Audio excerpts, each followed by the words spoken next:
Hey guys, good evening. Welcome to your classes and welcome to the session of fillers. Question number 231 से 250 तक आज हम करने वाले हैं. So जल्दी से लाइव जुड़िए एंड क्वेश्चन की सीरीज़ को शुरू करते हैं. इस क्लास की फ्री पीडीएफ्स के लिए आपको टेलीग्राम चैनल ज्वाइन करना है एंड वहाँ पे आप फ्री पीडीएफ्स को डाउनलोड कर सकते हैं. सो डिजीबुक्स के रिगार्डिंग इन्फॉर्मेशन है. डिजीबुक्स पे आप 10% का डिस्काउंट लेने के लिए एग्जाम 10 कोड यूज़ कर सकते हैं. You simply have to go to play store, download the your classes app and enter exam 10 code for availing discount of additional 10%. Right. So let's start the series. देखते हैं questions कौन से आते हैं. Question number 231. He drove from Maharashtra dash Karnataka without stopping to rest.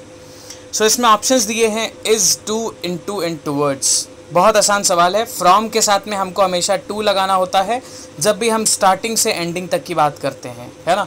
So from Maharashtra to Karnataka will be the answer. बहुत simple question था. From के साथ में हमेशा आप टू लगाते हैं जब भी जर्नी स्टार्ट और एंड की बात होती है. ये जर्नी हाइपोथेटिकल भी हो सकती है, रियलिस्टिक भी हो सकती है. जैसे मैंने बोला, I want to be with you from the starting point of my life to the end. Right. So यहाँ पे फ्रॉम के साथ में टू लग रहा है. सिमिलरली ऐसे ही हर जगह जहाँ पे भी हम दो कॉन्टेक्स्ट में बात करते हैं वहाँ पे फ्रॉम एंड टू यूज़ करना होता है. So simply answer will be option number 2. Question number 232 देखेंगे. If you litter you dash to pay a fine. अब यहाँ पे हमने कंडीशनल में पढ़ा था. अगर आपको कंडीशनल वाली जो केसेस होते हैं वो नहीं पता है तो you just go and watch the 50 golden rules वाली सीरीज़. वहाँ पे मैंने सब कुछ बताया हुआ है बिल्कुल अच्छे से. फिलहाल यहाँ पे शॉर्ट में बता देता हूँ. इफ़ वाले के साथ में हम सिंपल प्रेजेंट रखते हैं और दूसरा वाला जो क्लॉज होता है उसमें हम क्या यूज़ करते हैं, simple future. Right. So simple future क्या हो जाएगा, if you litter you will have to pay fine. ठीक है. विल हैड तो गड़बड़ हो जाएगा, विल हैड कुछ होता ही नहीं है, विल हैव हो जाएगा, यानी कि option number first will be the answer. Next देखिए 233. Most animals which are nocturnal have a sharper dash at night than in the morning. अब देखो, एबिलिटी टू सी क्या होता है, विजन, है ना. किसी चीज़ को देख पाने को हम बोलते हैं अच्छा विजन है या बुरा विजन है. सो यहाँ पे answer will be option number first, vision. Site, view और आई के कॉन्टेक्स्ट में आते हैं, बट जब भी हम देखने की बात करते हैं, क्लैरिटी की और एबिलिटीज़ की जब हम बात करते हैं तो हम क्या यूज़ करते हैं, विजन. इसलिए answer will be option number first. 234 देखेंगे. If I were dash I wouldn't accept such treatment. If I were he I would not accept such treatment. ये है कंडीशनल का सेंटेंस और हमेशा हम क्या करते हैं, ही की तरह यूज़ करते हैं. नॉमिनेटिव केस यहाँ पे यूज़ होता है, यानी कि सब्जेक्टिव केस हम यूज़ करते हैं. राइट. सो ये चीज़ आप याद रखेंगे. आपको नॉमिनेटिव केस यूज़ करना है, यहाँ पे ही यूज़ करना है. If I were he I would not accept such treatment. 235 देखेंगे. I know to dash you are alluding. I know to whom you are alluding. बहुत आसान था ये. अब देखो, who होता है सब्जेक्टिव केस के लिए, whom होता है ऑब्जेक्टिव केस के लिए, लेकिन यहाँ पे सब्जेक्ट यूज़ हो चुका है, वर्ब यूज़ हो चुका है. वर्ब के बाद में हम क्या लगाते हैं, ऑब्जेक्टिव. तो ऑब्जेक्टिव के लिए क्या लगाएंगे, whom, यानी कि option number fourth will be the correct answer. 236. Each man and each women dash a vote. Each के साथ में क्या फॉलो होता है, हमेशा सिंगुलर सब्जेक्ट फॉलो होता है, सिंगुलर वर्ब फॉलो होती है एंड सिंगुलर प्रोनाउन फॉलो होता है. सब कुछ सिंगुलर सिंगुलर सिंगुलर होता है. राइट. तो मैन एंड वुमेन लिखा हुआ है यहाँ पे, मतलब सिंगुलर सब्जेक्ट हो चुका है. वर्ब कैसा होना है, सिंगुलर, यानी कि क्या लगेगा, हैज़. सॉरी, ऑप्शन नंबर 2 होगा इसका करेक्ट आंसर. ठीक है.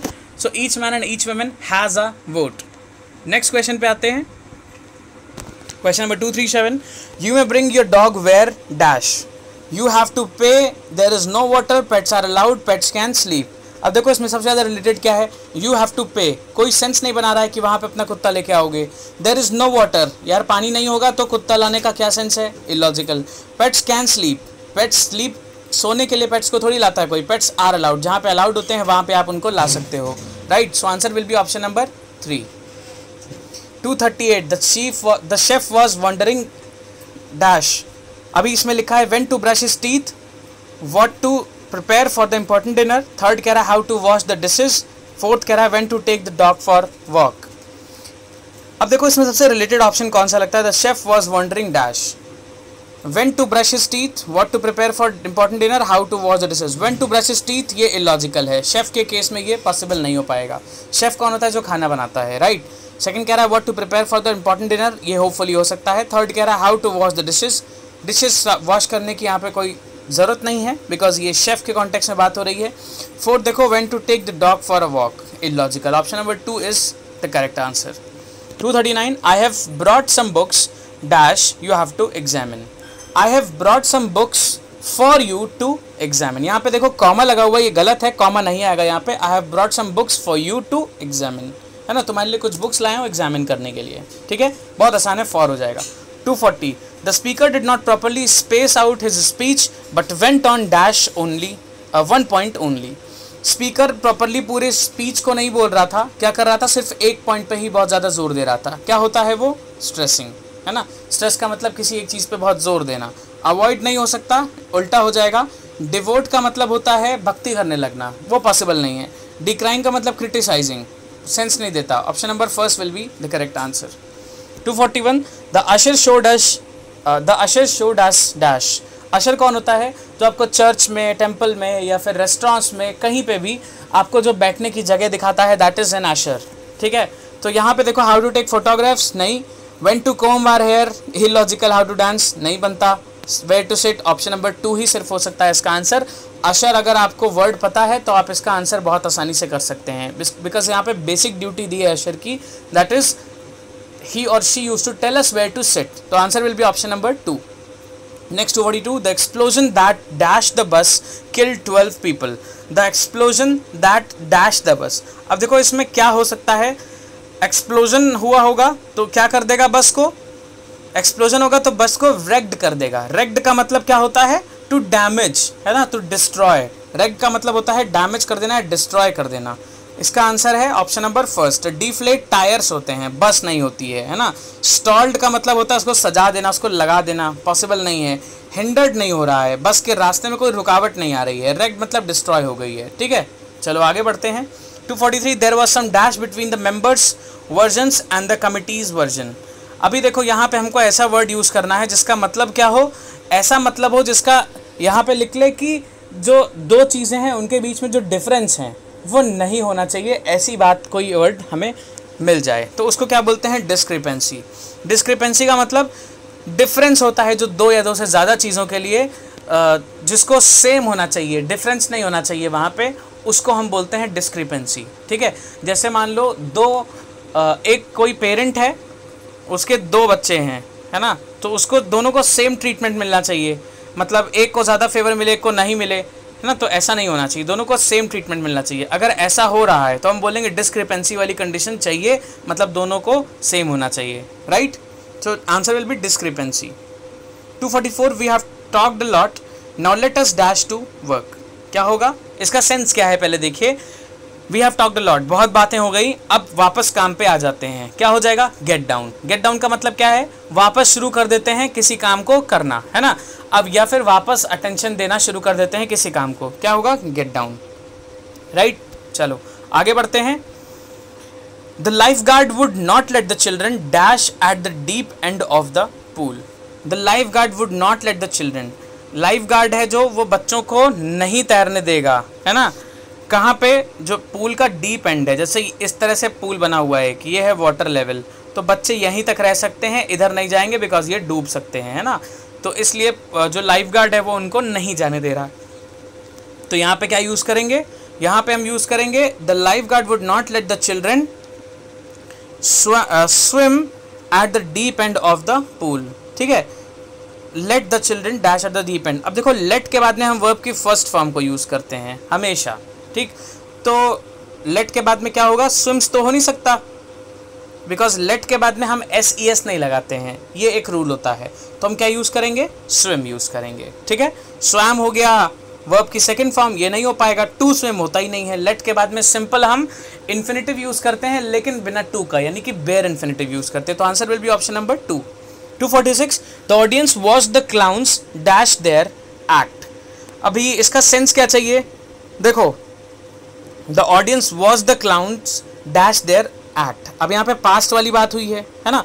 The audience watch the clown performed their act, perform their act या परफॉर्म्स देयर एक्ट, क्या हो सकता है, देखिए ध्यान से। यहाँ पे इसमें हम यूज़ करेंगे the audience watch the clowns perform their act. Answer will be option number 2। क्या देख रहे थे वो लोग, परफॉर्म करता हुआ अपने एक्ट को देख रहे थे, है ना। जो क्लाउन्स थे, जो जोकर्स थे, उनके एक्ट, वो लोग जो एक्ट परफॉर्म कर रहे थे उसको वो लोग देख रहे थे। परफॉर्म्ड नहीं, दोनों चीज़ें एक साथ नहीं हो पाएंगी। Was the clowns performed their act, इसका जो सेंस निकल रहा है, पहली बात तो ये ग्रामेटिकली गलत हो जा रहा है, दूसरी चीज़ अगर हम सेंस निकालेंगे भी तो पहले परफॉर्म कर दिया और फिर वो लोग देख रहे हैं, ऐसा सेंस यहाँ पे कुछ निकल जाएगा। लेकिन इसके लिए भी हैड परफॉर्म्ड होना चाहिए, तो परफॉर्म्ड यहाँ पे गलत हो गया। The audience was the clowns are performing, बिल्कुल इलॉजिकल है, बिकॉज पहले देख लेंगे बाद में परफॉर्म करेंगे, ऐसा कुछ नहीं हो सकता है ना। The audience was the clowns performs their act, performs का मतलब क्या हो जाएगा, रोज परफॉर्म कर रहे हैं, गलत हो गया है ना। तो परफॉर्म देयर एक्ट ये होगा बिना किसी डाउट का। इसमें एक्चुअली टू परफॉर्म वाले सेंस की बात हो रही है, लेकिन यहाँ पे 2 + V1 नहीं लगेगा, सिर्फ वर्ब की फर्स्ट फॉर्म लगेगी। नेक्स्ट देखते हैं 247। He was accused of bringing money into the country in dash of foreign exchange rule, क्या होगा, वायलेशन। कैसे, he was accused of bringing मतलब शायद अलाउड नहीं होगा, इसीलिए तो एक्यूजमेंट मिला उसको, एक्यूजेशन हुआ उसके साथ में, है ना। तो he was accused of bringing money into the country, पैसा लाया, कथित रूप से वो कैसा हो गया, गुनाहगार हो गया, है ना। तो मना होगा या फिर उसका कंट्री में ऐसा एंट्रेंस अलाउड नहीं होगा, इसी वजह से वो वायलेट करा हुआ पाया गया। तो country in violation of foreign exchange rule होगा, है ना। किसी चीज़ का पालन ना करने को बोलते हैं वायलेशन करना। So answer will be option number 4। Anticipation, compensation and perpetuation doesn't make sense here, right. ये आप समझ रहे होंगे, बहुत आसान है। 248। One of the players forgot to dash. अब देखो, turn up for practice, run away from school, ये गलत हो गया। Players run away from school, ये लॉजिकल नहीं है। Buy shoes for the exam, यार एग्जाम देने के लिए जूते कौन खरीदता है, पेन पेंसिल खरीदते हैं। Bring his book for the match, किताब लाने की जरूरत क्या है मैच में, सिर्फ एक ही ऑप्शन लॉजिकल है, that is option number 1। Next देखो, today student should be reconciled dash the way things are changing. Reconciled के साथ में क्या यूज़ करते हैं बेटा, हमेशा यूज़ करते हैं विद। रिकनसाइल्ड विद लगता है हमेशा रिकनसाइल के साथ में। रिकनसाइल का मतलब क्या होता है, अपने आप को चेंज के लिए तैयार कर लेना, या फिर जैसे आप हर चीज़ को अपोज करते हो कि मैं नहीं मानता, उस चीज़ के लिए अपने आप को तैयार कर लेना कि आप चीज़ों पे बिलीव करना शुरू कर दें, है ना। 250 देखो, the countries economic growth was adversely dash by political instability, क्या हो सकता है, adversely affected by political instability. यहाँ पे लिखा है रिफ्लेक्टेड, नहीं, वापस दिखने वाली बात। इफेक्टेड, अफेक्टेड एंड एक्सपेक्टेड, ये तो बेकार हैं दोनों ऑप्शंस। 2 और 3 में से ही कुछ हो सकता है। देखो, अफेक्ट का मतलब क्या होता है एंड इफेक्ट का मतलब क्या होता है। अफेक्ट का मतलब होता है किसी चीज़ का इन्फ्लुएंस होना किसी चीज़ पर या किसी इंसान पर, इसको बोलते हैं अफेक्ट। यहाँ पे यही हो रहा है, पॉलिटिकल इंस्टेबिलिटी पर अफेक्ट होगा कंट्री की इकोनॉमिक ग्रोथ का, पॉलिटिकल इंस्टेबिलिटी का इफेक्ट किस पे होगा, इकोनॉमिक ग्रोथ पे कंट्री की, है ना। तो यहाँ पे अफेक्ट ज़्यादा सूटेबल है। इफेक्ट का मतलब होता है कोई चीज़ को अचीव करना या फिर प्रोड्यूस करना, ठीक है। तो इफेक्ट यहाँ पे नहीं है, यहाँ पे हमको इन्फ्लुएंस करने वाला, इन्फ्लुएंस कास्ट करने वाला मतलब चाहिए जो पॉलिटिकल इंस्टेबिलिटी से कंट्री की इकोनॉमिक ग्रोथ पे हो रहा है, इसलिए affected is the suitable word, right. So option number 3 will be the correct answer. So इसके साथ में आज की स्लाइड्स खत्म। 20 क्वेश्चंस हो चुके हैं। जो जिनमें भी डाउट्स आपको लगें, जो मैंने शायद थोड़ा सा टाइम की शॉर्टेज की वजह से नहीं इतना एक्सप्लेन कर पाया हूं, तो आप मेरे से नॉर्मल कमेंट्स में पूछ सकते हैं। जो भी डाउट्स हो डेफिनेटली मैं दूर करता हूं, तो कोई चिंता करने की ज़रूरत नहीं है।